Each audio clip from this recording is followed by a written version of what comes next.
Last week, I got all you awesome subscribers to vote on what you wanted to see turned into dragons next. Obviously, I had such a blast with the Avengers and Avengers Villains as dragons episodes, and all of you seemed to really enjoy it too, because those videos did super well and there were a lot of really encouraging comments. And this time around, you all voted and decided that today we are going to be taking the X-Men and turning them into dragons. And of course, even though he's not exactly an X-Men, I mean he's an X-Men character, basically I had to throw Deadpool into the mix, because I figured he would make a really awesome looking dragon. So that's what we're doing today, taking 5 X-Men characters and redesigning them as awesome dragons, and telling the lore of what these dragons are like in terms of their personality, attitude, and character traits. And if you want more dragon stuff, I just spilled on myself. And if you want more dragon stuff, make sure to leave a like. If this gets enough likes early on, I'll probably do another dragon episode a week from today. Next Friday's episode. We'll see how this goes. I've got some ideas. But without further ado, let's get into the first dragon.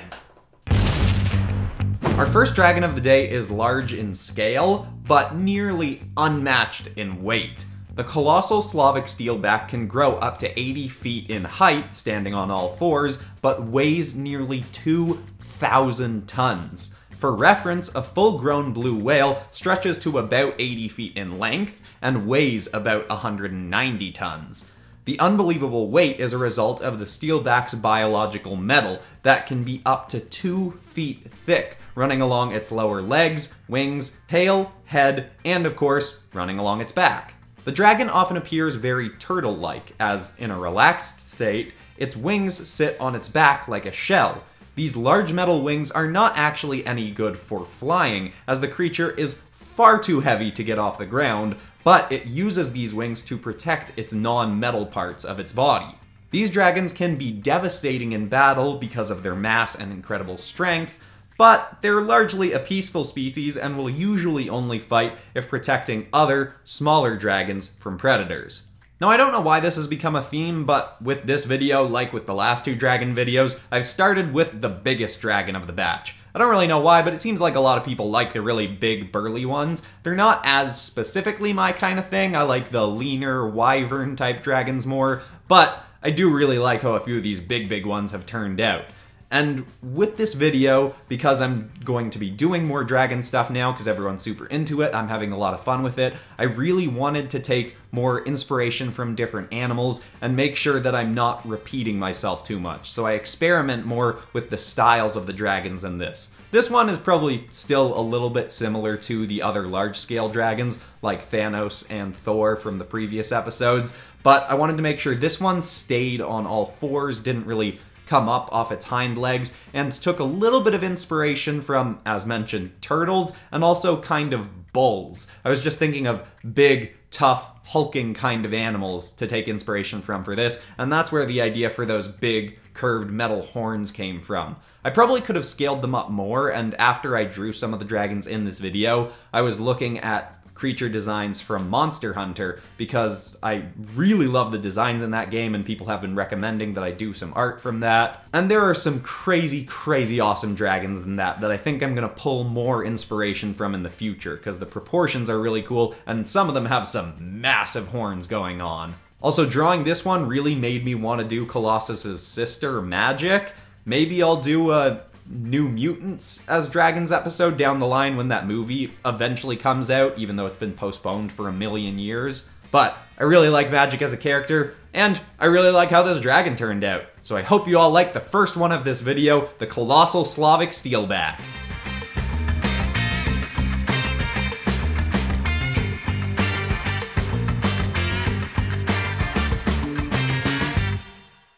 Next, we have a dragon that is rumored to be unkillable. Whether that's true or not, these beasts are incredible at recovery from damage. The Deathproof Razortail has such incredible healing abilities that, like some small lizards, it can fully regrow limbs after having them severed, though it can take up to about a week for limbs to fully regrow. And while they have such incredible healing ability, they are often left with large scars from recovered wounds, which means most of these dragons, when fully grown, will be coated in scars. See, these creatures are very prone to getting in fights with other dragons. Razortails are aggressively playful, meaning they easily get on the nerves of other dragons they interact with, who are often more stoic and reclusive animals. This will lead those dragons to try and kill the Razortail, but of course, often finding that task rather difficult. The Razortail is fast, agile, and of course has a very sharp blade on the end of its tail that it can use to fight when need be. Though often these dragons aren't looking for a fight, but simply enjoy pestering their fellow species mates. Now with Deadpool, I wanted to make him a really cool dragon. I thought of leaning more into the comedic side of things, but I don't know, Deadpool, well, he is really funny, he's also a really cool character, and I just wanted a lot of that coolness in there. So I basically thought of, what is the iconic look for a dragon to me personally? And I mean, I've talked in previous videos about how I really like wyverns, but I didn't want to do a wyvern for this one again because I did that for Captain America, and I was like, okay, let's just do the classic dragon design and implement the elements of the character that I obviously need in there. So the tail with the blade, and I really wanted to have one limb kind of cut off, and it's partway through growing back, so he's got that tiny little baby arm like Deadpool has in the first movie, and he has with his legs in the second movie. Then I add the scars as well. I probably should have added more of those based on the description that I gave, but besides all that, I just drew him how I picture a classic awesome dragon. Took a little bit of inspiration from the Game of Thrones dragons, but of course those are wyverns, and then just went at it. And I think this has the right balance of what I wanted. It's mostly cool, but has that little bit of goofiness in there with the tiny little droopy arm growing back. So I hope you all like it as well. Here is the Deathproof Razortail.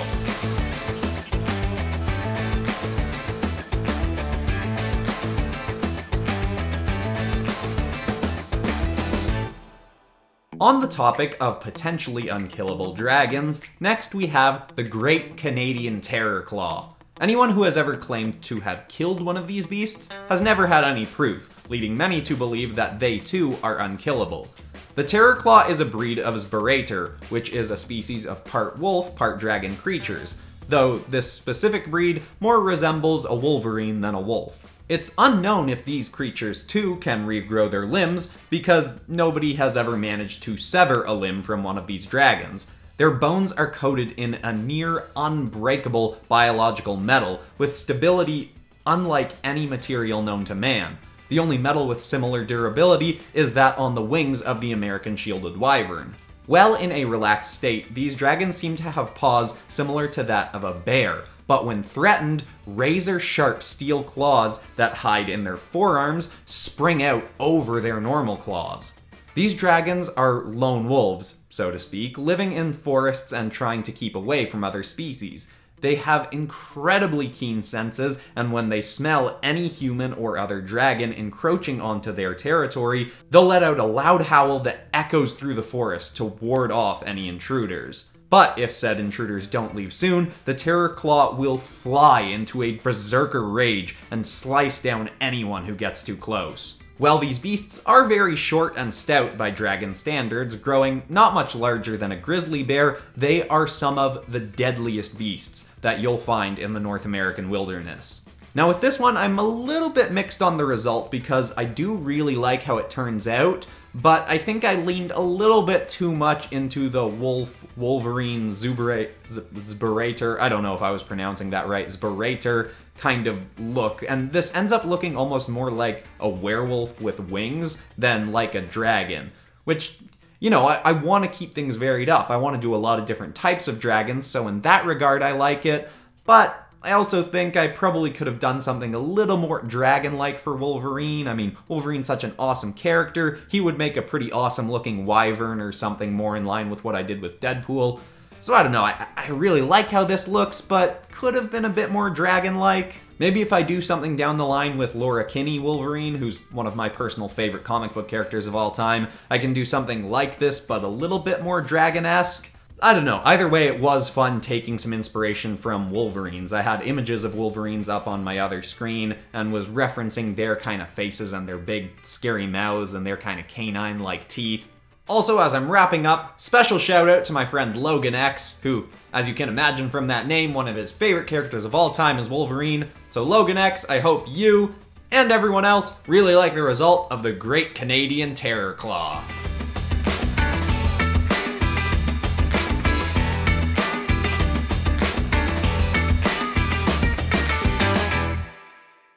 Well, look at that! We got 2 Canadian characters in one episode already, representing my homeland. Also, quick little mention, a lot of people have been noticing this and enjoying this. Before videos come out, I've been posting 2 little teasers as community posts so that people can try and guess what the video is going to be. And of course, as mentioned, I let people vote on this one, and I'll probably do more votes in the near future. And the people that are most likely to see those are subscribers. So, you know, make sure you're subscribed and got the bell rung for community posts and seeing more stuff like this as soon as it comes out. But anyway, enough shameless self-promotion, let's move on to Nightcrawler.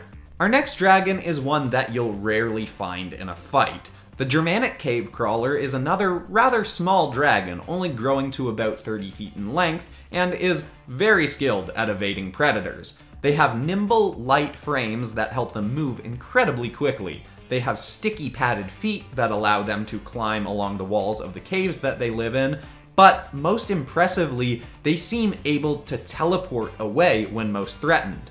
Instead of breathing fire, these dragons spit dark purple smoke that, as soon as it dissipates, these dragons are nowhere to be seen. It's unknown whether they actually can teleport or not, but in any case, if you see their smoke, you won't be seeing them again anytime soon. Despite their devil-like tails, these dragons are very non-aggressive. If you move slowly and calmly and treat their home with respect, they have even been known to lead travelers through their caves. Essentially, if you're kind to them, they will be kind to you. Now, this was actually the first dragon that I drew for this video, and I really like the result. It's, again, one of those ones where I have more animal inspiration than some of the others. Like, this one looks very gecko-like, which makes sense because I was referencing geckos for it. I also wanted to make this one have some bumps to it, but I wanted it to be a lot less textured than some of the other ones. I wanted it to look really smooth and slick and a little bit moist and wet. So what I do for this one is I don't add my grainy texture to it that I do to most of my other dragons and creatures and character drawings in general. What I do is I add that grain to all of the stones and rocky bits around the character, and then I just try to make the character nice and shiny without the texture to it. The result is a nice change. I still really like that texture on things, and I think it could have worked decently for this, but I'm glad that I varied it up a little bit for this one. And in general, I had a lot of fun drawing this one, and I really like how it turns out. Something else that you'll notice probably with the previous drawings and with this one is I do change a few things after the screen recording's done, most specifically with the background. I kind of reframe the background a little bit after the time lapse, but I just figure most people are here to see the drawing of the creature, and when I'm messing around with the background, I really have to zoom in and out, in and out, in and out a whole bunch to fix things and tweak things, and on a screen recording super sped up, that just is super dizzying and I don't bother putting it in. With all that said, drawing's coming to a close. I really hope you all enjoy the Germanic cave crawler.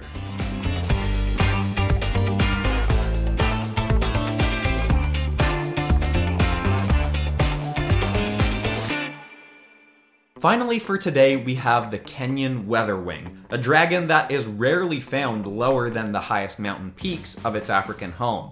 It's unknown why, but wherever these dragons go, a storm follows. This has led many to consider these dragons to be deities. In the worst times of drought, their presence is praised for bringing rains that can save crops and lower temperatures. These dragons grow to about 150 feet in length, but are quite light-bodied. They have no limbs save for their massive wings. They can remain airborne for weeks at a time and often hide in the clouds that follow them, with massive winds kicking up under their wings to keep them airborne even while they sleep. While these dragons are rather non-combative, anytime they are in a battle, the storms that follow them seem to protect them, whether shooting lightning at opponents or stirring up torrential winds to blow foes away.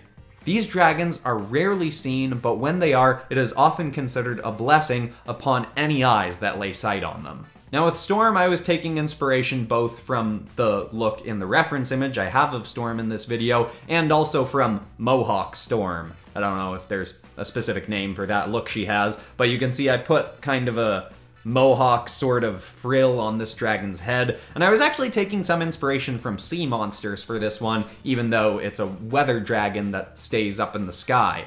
And when I think of Storm, I always think of kind of elegant, graceful, and godlike, which is kind of what I was thinking with the Thor dragon, but obviously kind of different because Thor is a bit more of a bruiser. And I just really like the idea of this dragon that stays up in the air and people kind of praise it for saving them in a different kind of way than in battle, by bringing rain to areas that really need it.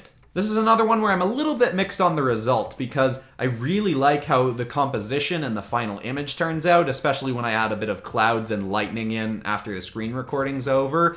But I think the texturing on this one is a little bit weaker than some of the others, just because it's, I don't know about other people, but I find it a little bit boring rendering out a long, really skinny kind of character. I think it worked out a little bit better on the Loki dragon because I had more of him kind of going out into the background and I could fade part of him out, whereas this one, it's all kind of on a similar-ish plane. Also, I probably could have focused more on specific parts of this dragon, cropped it in a little bit. But either way, I still really like this one, just maybe not as much as some of the others. But I hope you all enjoy it and all the other dragons in this episode. Here she is, the Kenyan Weatherwing.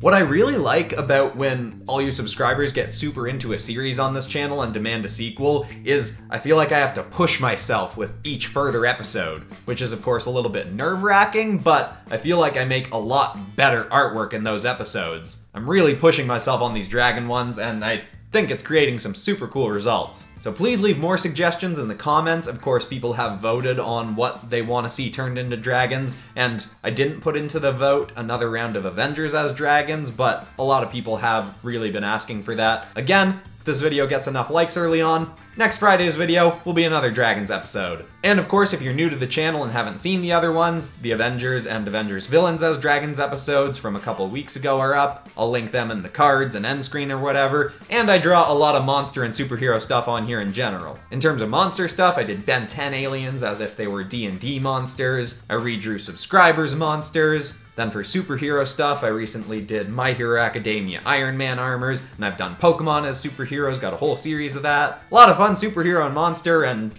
lots of other kind of stuff on this channel. But that's all for today. I'm Christian Pearson. This has been PopCross Studios, home of the nerdiest art videos on YouTube. There was probably too much asking for likes and subscribes in this episode, so sorry about that, but, you know, the more likes and subscribes, the more I make a living off this channel. Anyway, thank you all for watching, hope you had a good time, and I'll see you all in the next one. Goodbye, everybody.